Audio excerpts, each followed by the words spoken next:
अभिमानले होइन, अहंकारले होइन, प्रेमले, श्रद्धाले, भावले भगवानको शरणागतिलाई ग्रहण गरेर प्रभु जहाँ छु, जे छु, जुन अवस्थामा छु, हजुरको कृपाले छु। आज फलानो भनेर मलाई दुनियाँले चिनेका छन्, हजुरकै कृपाले चिनेका छन्।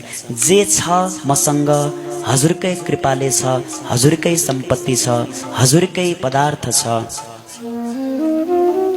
बस मलाई त हजुरले आफ्नो सम्पत्तिको एउटा रक्षक संरक्षक जस्तो बनाएर, म्यानेजर जस्तो बनाएर यसको रेखदेखको लागि राखिदिनु भएको प्रभु, यो सब हजुरकै हो भनेर जुन एउटा शरणागति भाव मनमा आउँछ प्रभुप्रति, त्यो प्रति भगवानको दया लाग्छ।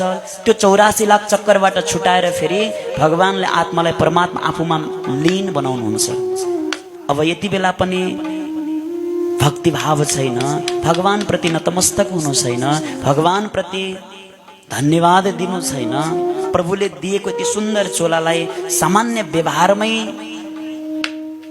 भुलाइरहेको छ भनेदेखि भगवानलाई पनि लाग्छ अरे 84 लाख चक्कर योनिहरूमा उत्तम चोला मनुष्य दिनु व्यर्थै भएछ। यसलाई दिएर भुल गरेछु मैले, पर्खी तँलाई त अब के दिन्छु र यस्तो, तँलाई किरा माकुरा नबनाइ छोड्दिन भन्ने प्रभुलाई पनि लाग्छ अरे क्या।